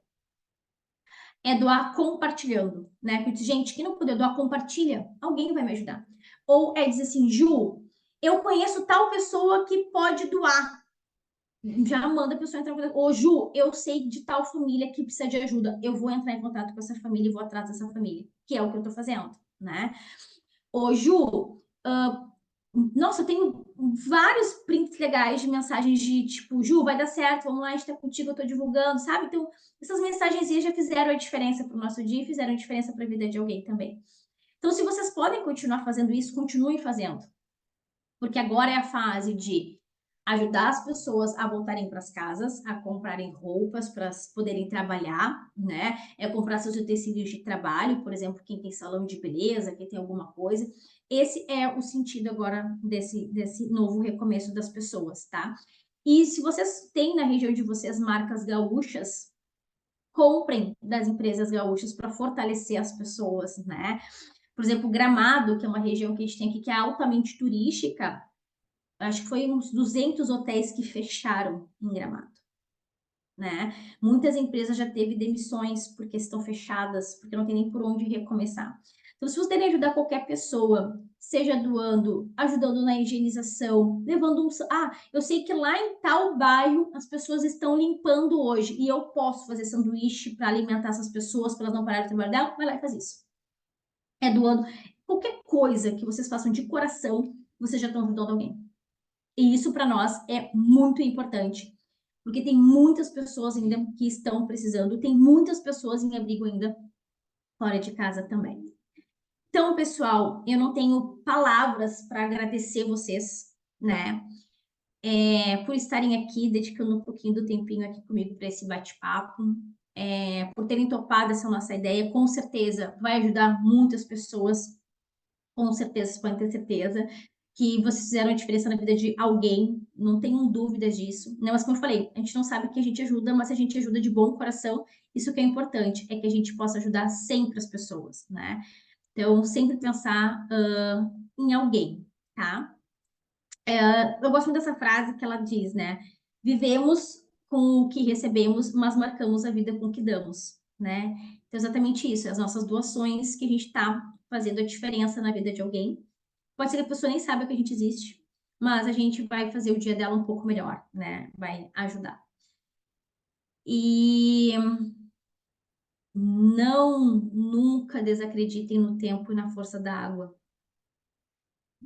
Hoje, se vocês ouvirem falar de enchente, incêndio, podem ter certeza que vem com força e a gente não tem o que fazer, né? Então, agradecer vocês, agradecer o Cris pela parceria. E fico à disposição de vocês, dúvidas, perguntas, se eu posso ajudar alguma coisa. Esse material eu vou compartilhar lá no grupo com vocês, que ele tem algumas legislações, algumas coisas interessantes que vocês podem utilizar, que eu vou compartilhar lá com vocês, tá bem? Gente, muito, muito obrigada. Fico à disposição de vocês para dúvidas, perguntas, bate-papo, que vocês precisarem, estou aqui à disposição.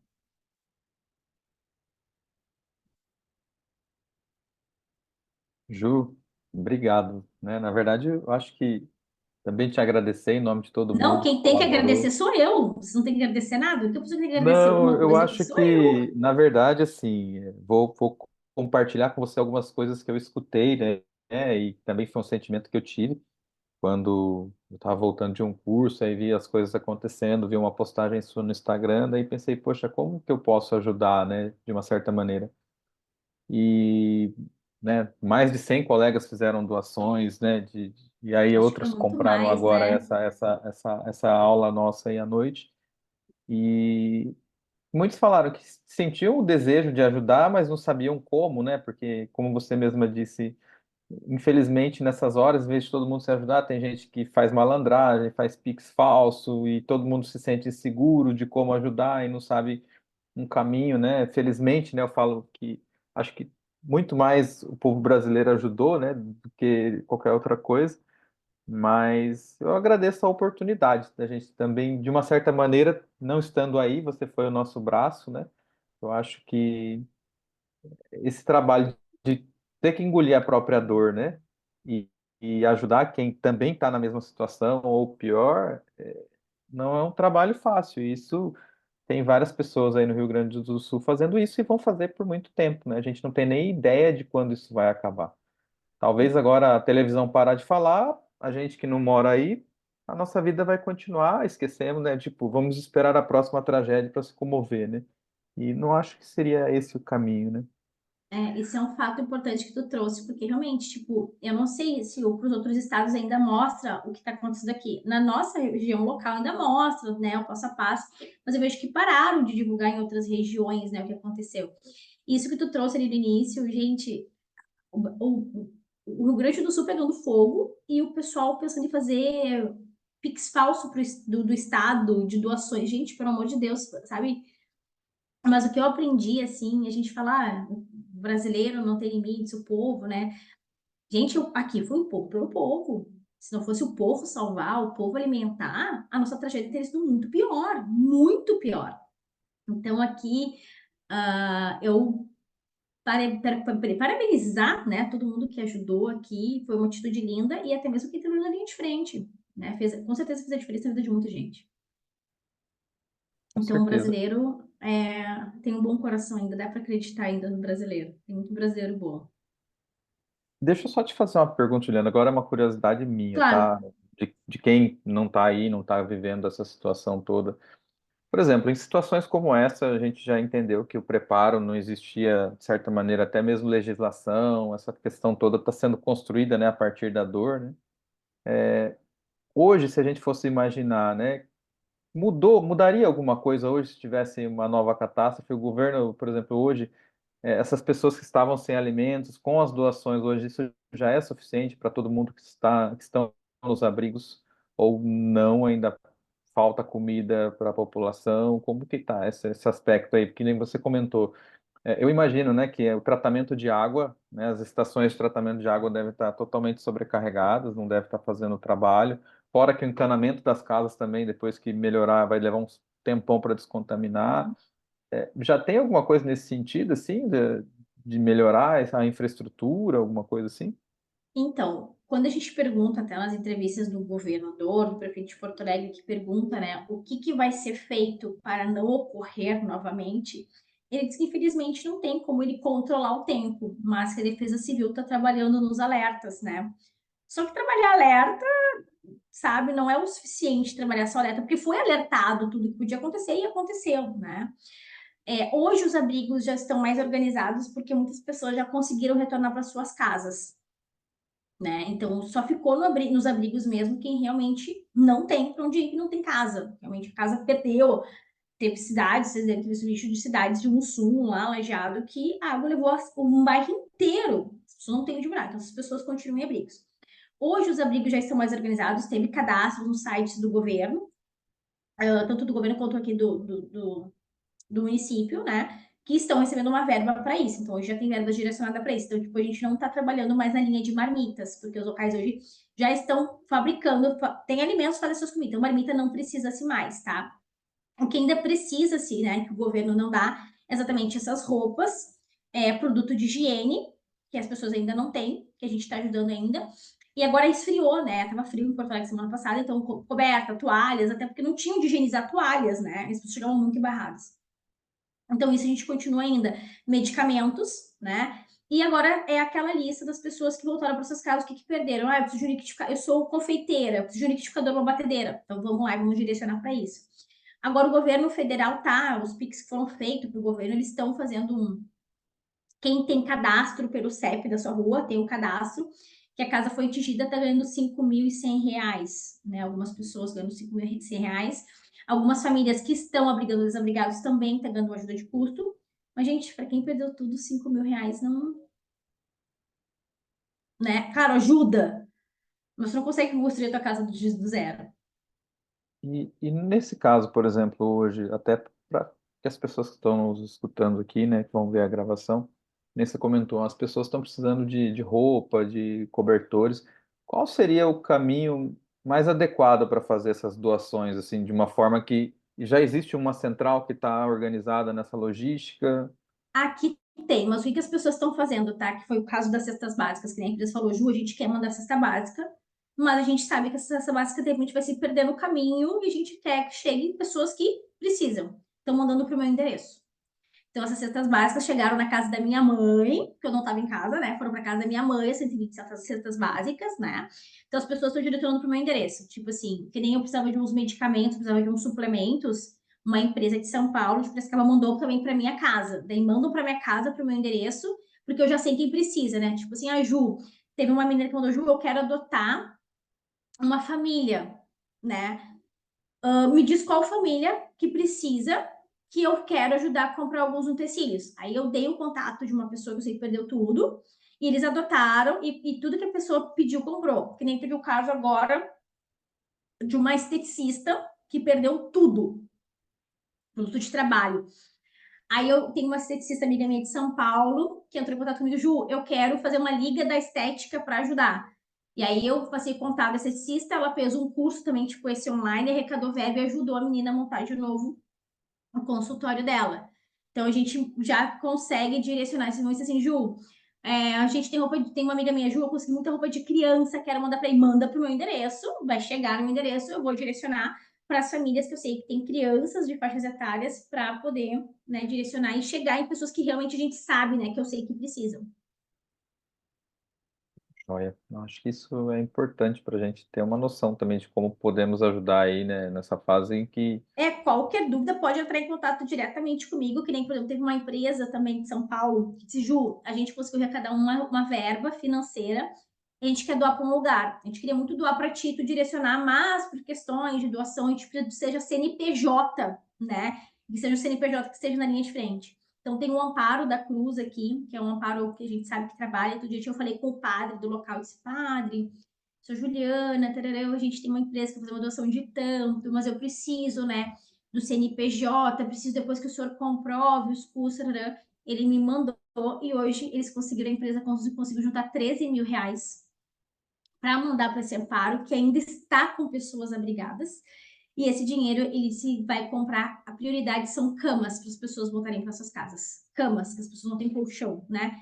Então ele vai comprar, a empresa já mandou o dinheiro e ele vai, sabe? Então até isso a gente está ajudando assim, como a gente consegue, como a gente pode. Tá joia. Pessoal, se vocês quiserem perguntar alguma coisa, só vocês liberarem o microfone de vocês, tá? Vocês têm Fiquem à essa autonomia. vontade.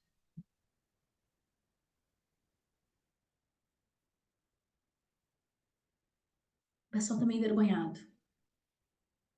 Eu confesso para você que eu não sei nem se é vergonha, porque eu fiquei assim, meu Deus, né? Só fico imaginando, né, as progressões quando você fala, né, do solo, Eu né, nunca, da plantação de arroz eu que foi nunca, destruída. Quanto tudo, tempo vai ficar eu nunca contaminado imaginei. esse solo? Vai ter que ser tratado novamente até voltar a ficar E, produtivo. e o custo para isso também. E é assim, é surreal, tá? É surreal. Tu não conhece aqui, né, Cris? Tu nunca veio para Porto Alegre, né? Ou já veio? Já Porto Alegre, Gramado, Santa Maria, essa região, sim, são as cidades que eu conheço assim no Rio Então, tu Grande. desceu no nosso aeroporto, né? Aquela parte de embarque não existe mais. E tu foi pensar na altura da parte de embarque, tu imagina a quantidade de água que teve ali, né?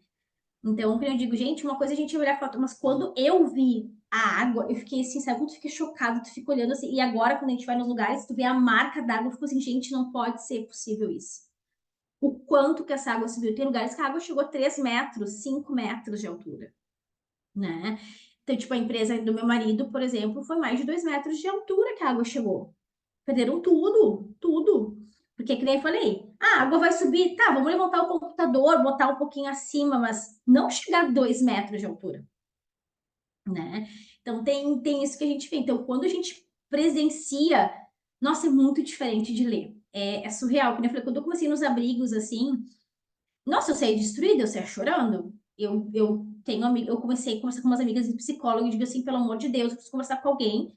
Eu comecei a conversar com amigas minhas fora do estado, porque como é que eu vou conversar com uma pessoa aqui dentro do estado que está compartilhando do mesmo sentimento que eu vendo isso, né? Então eu consegui uma amiga de São Paulo, assim, chorando, assim, do que eu tô vendo, do que eu tô vivenciando. No primeiro dia que eu fui num abrigo, que eu cheguei, assim, para ajudar, eu tava chegando e meu marido tava chegando uma família resgatada. A mulher, ela tava só de sutiã, ela tirou a camiseta para enrolar no bebê dela de colo. Ela tava de sutiã de pé descalço. O marido tava com uma calça jeans arremangada até o joelho, de pé descalço. Um cachorrinho amarrado numa corda. E sabe que as pessoas chegaram assim, as pessoas com umas caras assim, tipo, onde eu tô? O que tá acontecendo? Sabe, tu vê o olhar das pessoas assim, aí tu não sabe se tu acolhe, se tu dá comida, se tu dá um banho para aquela, sabe que tu não sabe, eu não sabia o que eu fazia primeiro, sabe? Tu fica perdida assim, porque tu tá vendo pelo olhar das pessoas que elas estão desoladas assim, sabe? Que elas chegaram sem nada.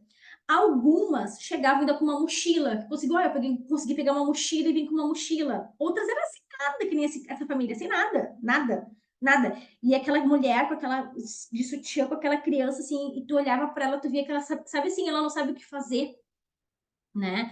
Então foi isso que a gente começou a ver. Tipo, eu tenho alunas minhas que foram resgatadas de helicóptero em Eldorado do Sul. Até eu postei o resgate dela de Eldorado. A prima do meu marido, que é de Eldorado, ela veio de barco tarde da noite para Porto Alegre, quando ela conseguiu socorro. Ela veio de barco com um filho de 4 anos, só com a roupa do corpo, os dois, né?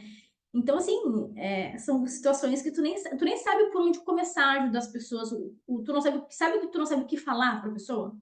Porque tu, assim, tipo, né? E aí começou essa história. Ah, mas pensa bem, tu tá viva, foi só bem materiais. Gente, não foi só bem materiais. Na minha casa, que não entrou uma gota de água, eu tava desesperada. Desesperada. Imagina se tivesse água, eu tinha morrido. Então eu entendo as pessoas, sabe? Tu compartilhar do mesmo sentimento das pessoas, assim.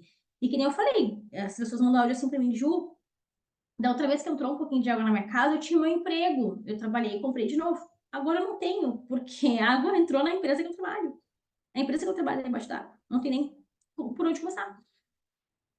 Né? Então, eu acho que vai ser um aprendizado para todo mundo aqui no Sul, né? E espero que fortaleça, né, os gaúchos aqui, né? E que a nossa vida consiga pelo menos voltar um pouco mais no normal. E que eu espero mesmo que, assim, eu acho, na minha opinião, que tem muitas coisas erradas aqui. O Uruguaíba ter subido tanto, para ter tido tanta água assim, que deixaram essa enchente ocorrer. Então, acho que algumas coisas governamentais, mas de políticas, devem ser feitas aqui nesse primeiro momento para tentar entender o que aconteceu, para que isso não aconteça, vamos supor, daqui a 80 anos de novo, né? Já que demorou 80 anos para acontecer de novo, que não aconteceu 80 anos de novo. Então, acho que é isso, gente. Acho que é um longo caminho ainda pela frente que a gente vai ter ainda para passar por aqui. Bom, gente, desculpa fazer você revisitar, né? Fica contando essa Imagina! história que não deve ser fácil, né? Que fica só Não, fortalecendo a hoje eu já consigo falar sem tragédia, né? chorar. Hoje eu consigo sem falar chorar. Mas no início, eu começava a falar, já chorava. E eu queria trazer todo mundo para minha casa, né? E a gente falou só de pessoas, né? Mas também tem muita questão dos animais, né? A gente também ajudou muitos abrigos com animais também. Tem muitos animais que os donos nem vão resgatar mais, se perderam, os donos, né? Enfim. Também tem a questão dos animais também, que é muito presente aqui, né? Tem a história do famoso cavalo caramelo, que ficou não sei quantos dias, né? Que marcou a enchente, ficou não sei quantos dias no telhado, né? Que foi toda uma função para o resgate dele. Então, tem os animais também que a gente não trouxe. Eu não trabalhei diretamente em abrigos de animais, mas tenho amigas que trabalharam. A minha filhada, que faz medicina veterinária, ela tá todos os dias em abrigos de animais, todos os dias ela vai. E a gente ajuda também ali com doações para ração, para exame, para medicamento, para os animais também, como a gente consegue. Bom, Ju, parabéns, viu, por esse trabalho, né? Com toda a dor e você transformando ainda isso em combustível para ajudar as pessoas. No que eu puder ajudar daqui, desse lado, eu vou continuar tentando arrecadar Tenho coisas. certeza. Tem uma colega querendo fazer um curso de aromaterapia para converter em Ah, tu me ações. falou. Então, vamos tentar Perfeito. arrecadar da medida do possível, né? E quem tiver disposição e quiser ajudar também, a gente está aqui à disposição, né? Com certeza. Muito obrigada, Cris. Gente, muito obrigada. Muito obrigada de coração. Pode ter certeza que vai fazer a diferença para alguém, tá? Se vocês precisarem, estou à disposição de vocês. Podem me chamar. Se eu bem que nem eu falei, Ju, a gente quer ajudar uma família, quer adotar uma empresa, uma pessoa que perdeu, ou tenho roupas aqui do meu filho, sei lá, que não usa mais, quero te mandar. Pode entrar em contato comigo, com certeza que vai ser bem direcionado para realmente pessoas que precisam mesmo. Show, Ju. Obrigadão. Gente, Eu que agradeço. obrigado. Boa noite para vocês. Espero encontrá-los em outras ocasiões mais felizes, né? E, Espero também que a gente consiga ter um curso mais animado, né, na próxima. com certeza. Mas vamos lá. Eu acho que, como você falou, são as prioridades. Agora você está ajudando aí aquele momento aí de trazer conforto, trazer sobrevivência, né? E depois vem as outras prioridades do ser humano, né? Exatamente. Gente, obrigada. Uma boa noite para vocês. Um bom restinho de semana. E a gente vai se falando no que vocês precisarem à tua disposição.